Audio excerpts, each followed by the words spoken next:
Assalamualaikum warahmatullahi wabarakatuh. Saya nama Turgianto, NIM 11902010038.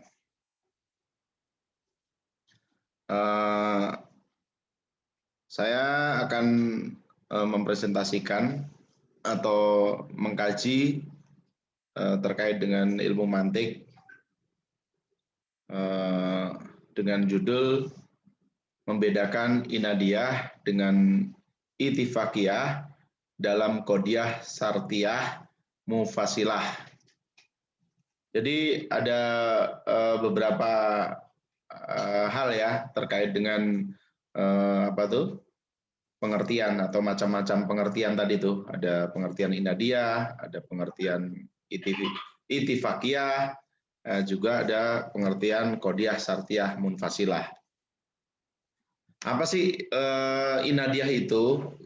Jadi pengertian inadiyah itu ialah inadiyah sartiyah munfasilah masuk dalam kategori inadiyah apabila perbedaan antara kedua bagian qodiyahnya disebabkan karena perbedaan dua bagian itu sendiri,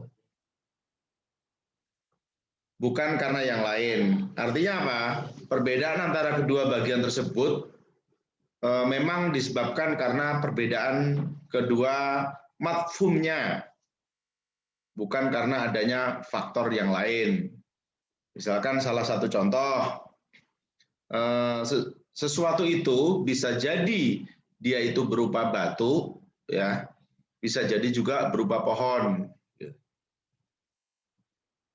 Jadi jika kita cermati, ya, di sana itu sebenarnya ada dua proposi. Ya, proposi pertama adalah menyatakan bahwa sesuatu itu adalah batu.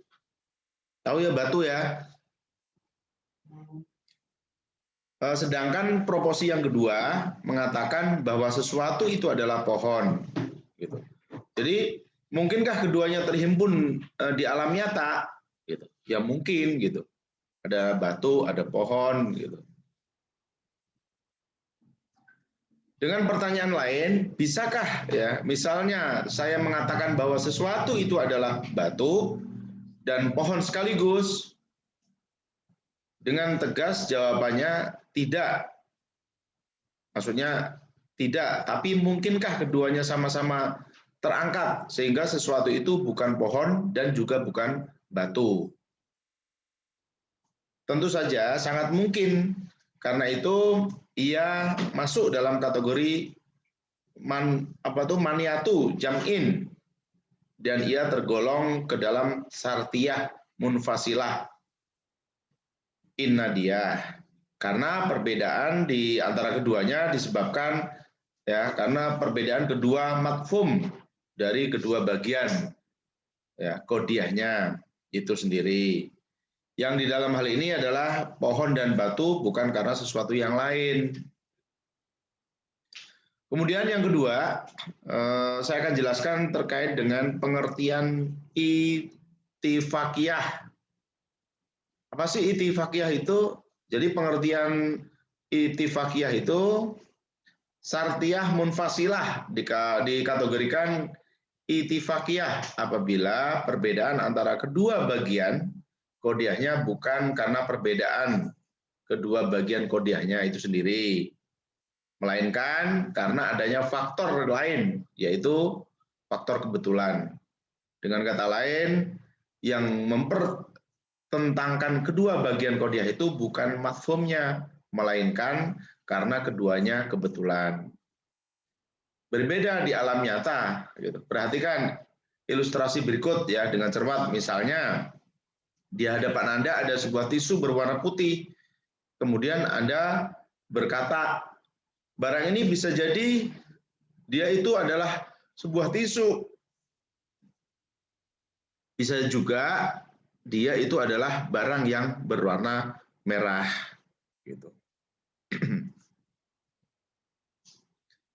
Jadi pertanyaannya gini, apakah tisu dan warna merah itu saling bertentangan sehingga tidak mungkin terhimpun?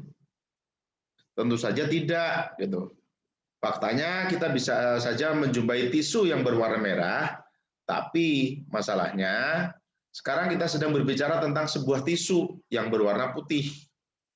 Karena yang kita sedang bicarakan itu adalah tisu yang berwarna putih. Maka proporsi di atas menjadi bertentangan. Keduanya saling menghimpun, juga tidak mungkin terangkat. Tidak mungkin saya mengatakan sesuatu itu tisu, dan dalam saat yang sama dia juga berwarna merah. Mengapa? Karena tisu yang sedang kita bicarakan adalah tisu yang berwarna putih. Itu. Selanjutnya, saya akan terangkan terkait dengan pertentangan antara kedua bagian tersebut ya. Baik pertentangan kedua bagian kodiah tersebut bukan karena perbedaan mafhumnya itu sendiri, melainkan karena ada beberapa faktor, tadi itu faktor kebetulan. Yakni kebetulan bahwa subjek yang dijadikan pembahasan itu dalam contoh di atas ialah tisu yang berwarna putih. Kalau subjeknya berbeda, tentu saja kedua sisi kodiah itu tidak akan bertentangan satu sama lainnya. Itulah yang dimaksud dengan ittifaqiyah. Kemudian selanjutnya, saya akan terangkan terkait dengan pembagian kodiah syartiyah berdasarkan penghukuman atas mukodam dari paparan-paparan sebelumnya. Kita tahu bahwa kodiah syartiyah itu mengandung 3 unsur. Unsur yang pertama adalah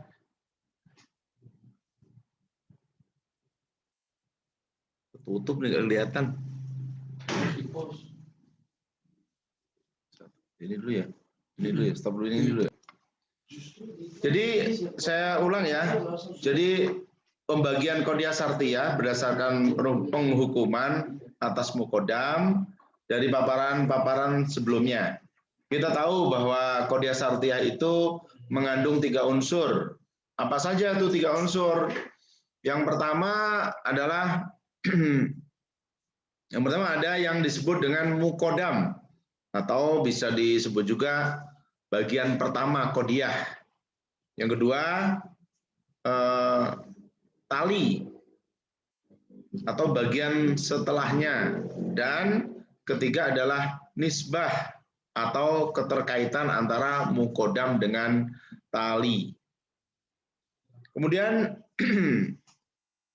apa perbedaannya gitu? Apa perbedaan mendasar gitu antara penghukuman dalam kodiah hamliyah yang sudah saya pahami sebelumnya dengan penghukuman dalam kodiah syartiyah gitu. Jadi di sini ada perbedaannya. Dalam kodiah hamliyah, penghukuman itu tertuju pada individu-individu dari sebuah subjek, baik yang dimaksud itu sebagian maupun secara keseluruhan. Sedangkan dalam kodiah syartiyah, hukum yang diberlakukan itu tak tertuju pada individu dari sebuah subjek, melainkan kepada waktu, tempat, dan kondisi mukodam itu, ya, terikat oleh waktu. Tempat kondisi tertentu, ya, tempat kondisi tertentu. Kemudian selanjutnya ada beberapa kodiah maksusah dan beberapa contohnya. Ya, di antaranya satu ada muntasilah, maksusah, mujabah. Ya, artinya jika Ali datang kepadaku dalam keadaan marah, maka aku tak akan menjumpainya. Gimana ya saya jelasinnya ya? Jadi jika Ali datang kepadaku dalam keadaan marah, maka aku tak akan menjumpainya.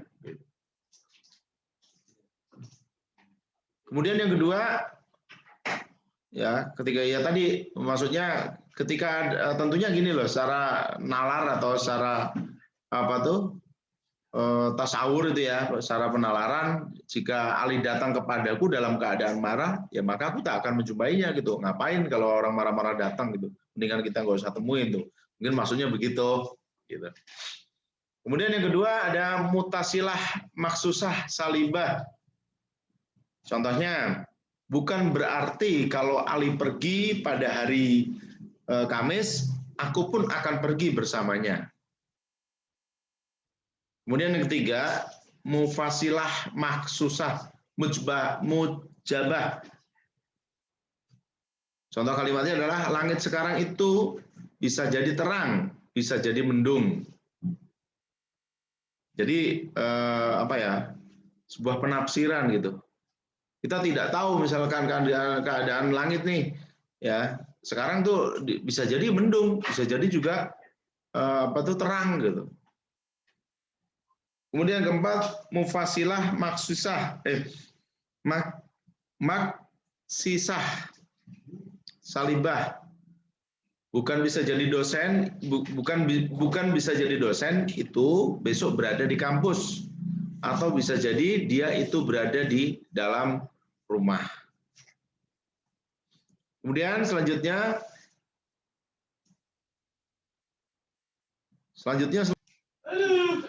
demikian apa tuh kajian ilmu mantik yang bisa saya presentasikan. Mudah-mudahan apa yang saya sampaikan bisa bermanfaat.